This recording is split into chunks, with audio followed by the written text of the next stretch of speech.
These are anxious times for the mainstream media in the United States. The latest flare-up coming this past weekend when President Donald Trump appeared on Meet the Press. The election was rigged. It was a dirty election. Mr. And it's happening again right now in California. You've never presented evidence. It's happening the right now in California. That's how they vote in California. They're crooked, just like you're crooked. Your press is crooked, and Meet the Press is crooked. To be fair, I'm not crooked, but let's Really? Let's well, continue. You play right into their hands. Let's continue. You're either crooked or you're stupid. You play right into their hands with this rap. You know that these elections are rigged. Your network knows that they're rigged. Let's talk Your about elections in this country, we're like a third world country. But, sir, your elections are crooked, and you're crooked, and Meet the Press is crooked, and so is ABC and CBS and CNN. But, Mr. President, you're one-sided crooked networks. All right, let's call it quits because I've had enough. Thank you, darling. Have a good time. Mr. President, you want to straighten out your press because you know what? Mr. A country can never be great with a dishonest Listen, press. we traveled all the way to Wisconsin for this interview. But it's not just the explosive and dramatic moments that are causing unease across the industry. The change in ownership at CBS News has led to some dramatic editorial changes under the new editor-in-chief, Bari Weiss. And it's led to the dismantling of the leadership and correspondent team at the legendary TV news magazine 60 Minutes. The latest move, the firing of Scott Pelley, a 4-decade correspondent who carried the torch of legendary news figures such as Edward R. Murrow, Walter Cronkite, Dan Rather, and Mike Wallace. After he was fired, Pelley accused Bari Weiss of editorial interference, of trying to change stories on the Minnesota ICE protests and the killings of Renee Good and Alex Pretty to better reflect the White House's version of events. She was putting a thumb on the scale on behalf of the administration. Just constantly looking out for the views of the president. It was never enough. Always needed more from the president, from the administration, that sort of thing. The balance was off. We've been working for balance for decades, and for the first time in my career, the balance was off. Right now, CBS News, in my view, is on fire. The next inflection point in this news about the news will come later this year, when those new owners of CBS are set to acquire CNN. Bryan Curtis is the editor-at-large of The Ringer and co-host of the Press Box podcast, which covers the U.S. media landscape. And Bryan Curtis, you're a busy guy these days with everything happening. It's good to see you, sir. Thanks for joining us here.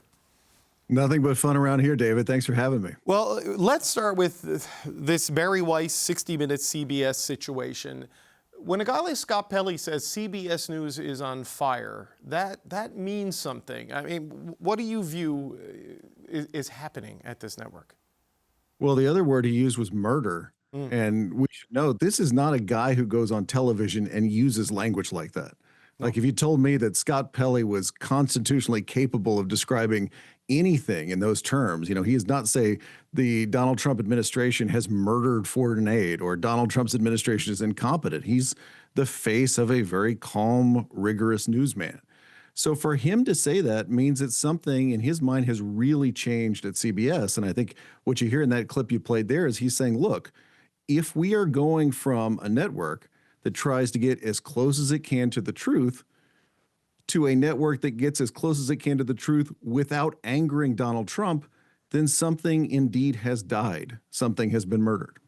So this has been the change with Bari Weiss's elevation to editor-in-chief after the Ellison family, the owners of Paramount, acquired CBS. Their next acquisition, it could happen at some point this summer, certainly by the end of September, is going to be the parent company of CNN. And there's reporting in Axios today suggesting maybe Bari Weiss is also going to control CNN.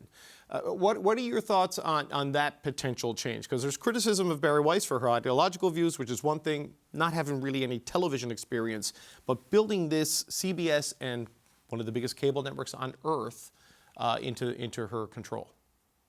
Well, if there's a concern that she's put her thumb on the scale at CBS, then that concern gets so much worse if she is in charge of CNN as well. I mean, you're talking about two gigantic television news organizations in the United States under the rule of one person. and a person who, by the way, has not done a terrific job at the first place. And we're not just talking about, political sort of, injecting politics in, as Pelley says. We're talking about just managing the day-to-day affairs. Part of her mandate at CBS was to take the network into the future, into the digital and streaming future. She really hasn't done that. She's done a bunch of old TV stuff like changing anchors and booking news-making interviews and stuff like that. So this idea that news organizations should somehow be set up so that they do not anger the administration they're covering, I just think it's a massive concern, if not a total emergency. What do you think the implications are, though, for CNN, right? Because we have seen the White House and its many feuds with CNN over the years. And, in the landscape of cable news in the United States, MS Now tends to be a very sort of progressive, leaning-in viewpoint. And then you have Fox News. CNN's kind of tried to straddle the middle to varying degrees of success. What do you think it could mean coming under Weiss's leadership if that's where it goes? They've tried to straddle the middle, and then you saw Donald Trump barking at Caitlin Collins, their White House correspondent and primetime anchor the other day. So a lot of good that's done them. Look, I think when you talk about Donald Trump, he doesn't make a lot of distinctions between media that is on the left, that's in the center, or even sometimes on the right. Just look at that Kristen Welker clip you played a minute ago. He was crushing all the networks, including CBS, right, which Pelley thinks has taken steps to try to make Donald Trump happy with him. So this idea that, somehow you're going to be in a certain part of the political spectrum and Donald Trump's going to let you off the hook, I just don't think that's the case. But what do you think it means for the news consumer in the United States, right, in terms of how their diet of available options will change? Well, that's a good question, because CNN here plays something like the role, at least historically, has of, say, the CBC or the BBC. It is, as you say, something of a neutral news network. It's a place you can go and get terrific foreign coverage when there's a war in Ukraine or a war in Iran.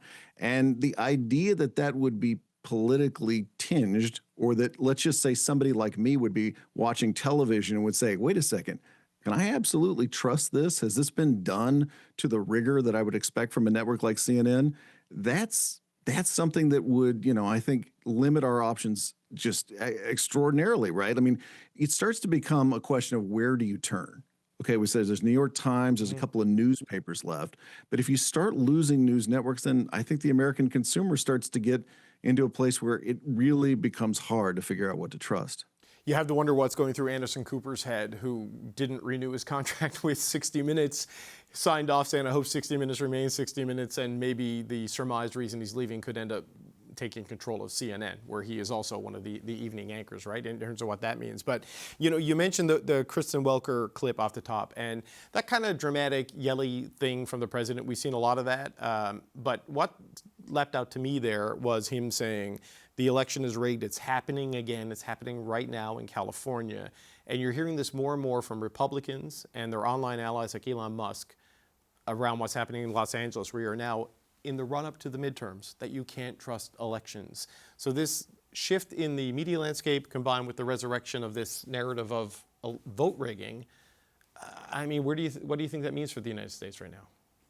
Part of a larger war on truth, isn't it? I mean, the idea that Donald Trump continues to say, obviously falsely, that he did not lose the 2020 election, then expands to a larger critique where no Republican can lose any election without the vote being rigged. By the way, I'm coming to you from Los Angeles, and let me tell you something, there are a lot of Democrats in Los Angeles. It would have been something for Spencer Pratt to advance even to the runoff, much less become the next mayor of LA, but I digress. But I think you're right to make the point that this is part of his war on the press as well, right? So you declare, hey, I can't possibly lose an election, my allies can't lose an election, but those people who are trying to do reporting, real reporting, bring you the truth, whether it's in a newspaper or on television, you can't trust them either. So at the end of the day, I'm the only one you can trust. That's exactly what he wants. I mean, that's the tone of all of his social media posts. That's the tone of him storming out with Kristen Welker. That's the tone of the administration by and large. It's a thing we're seeing across a lot of the Western democracies too, though, Bryan, with populist political figures, right? That the assault on institutions, the assault on expertise, the assault on media. Like, I'm sure there were people watching this when you called the CBC a credible neutral news who flinched, right? Because we get it, because we're publicly funded and people don't like. And this becomes a real challenge in tense political times like your midterms are maybe going to be, when the information system is so polluted at times, it's difficult to know what's real and what isn't. It's really hard for reporters too, because if you come out and say the president of the United States is lying, then immediately you get branded as a liberal. Well, I didn't know it was a liberal to say that somebody's lying or telling the truth, or that the facts don't, don't support what that person is saying. So yeah, you're right. And I think for reporters in general, I mean, there was funny because Trump said something about Scott Pelley where he was talking about how Pelley felt about his country, Pelley's courage and stuff like that. And I don't want to make too much of journalists. I mean, God knows we don't need to do that. But the people who do these jobs, by and large, I think I can say safely, do not hate America. They could be making more money somewhere else. They could be, taking less flack somewhere else. They're doing this because they love journalism, and hopefully they love truth. They love the pursuit of that. Like that's a calling for them. And, to me, creating an environment where people like that are constantly hounded by the president of the United States is just berserk. Yeah, we saw that with Caitlin Collins in the Oval Office, where the old classic, I've never seen you smile, which is what it is. But the criticism of Pelley and his patriotism when, he made this point that he's never put on the uniform, he's never served, but he's been in Kuwait, he's been in Iraq, he's worked in war zones, covering the U.S. wars, been shot at, been under fire, like people like Bob Simon, one of his predecessors at CBS. And I don't know if he's a perfect journalist or not, but I don't think he was a coward who didn't care about his country. He made the point, democracy doesn't exist without journalism, and this is kind of the tension point right now. Absolutely. And again, that's part of Trump's broader critique. You are not telling the truth, and you're un-American, frankly, because you don't support me and you don't repeat what I say on your air or in your newspaper. So just as a final point, Bryan Curtis, and as we look to the midterms coming up later this year, and we look at sort of the fight on the press and the concentration and the ownership shifts and the transitions and the changing cast of characters, what are your thoughts on how the whole midterm election race and campaigns, how that is going to go for your country? We're watching it very closely up here as we try to get our economy back to normal and get trade back on. But there are so many warning signs, it seems, all the time. Yeah, I just imagining a zombie lurching forward, or somebody at the end of a marathon where they're completely out of gas, they're staggering toward the finish line, and that's what America seems to me. And again, we've been through this before as a country. We've been through just about every cycle since Donald Trump has been president. How it will turn out, I think, in large part, will be sort of, tied to which party wins power, right? And in what way they win power. Again, there's so many things to exploit here. Part of what Donald Trump's talking about with California and LA that you're talking about is just the fact that we have mail voting here, and it just takes longer because more people can vote, right? So I think what you're going to see over the next couple of months is all kinds of, ways that our system is exploited, that things that are set up to help people participate in the system are criticized, and you're going to see Donald Trump, whacking everybody over the head in the process. Every thread of the social fabric keeps getting tested. We'll see if it can hold. Bryan Curtis, editor-in-large at The Ringer, co-host of the Press Box podcast, one that's in rotation on my phone. It's good to see you, sir. Thanks so much for joining us today. Thanks for having me, David.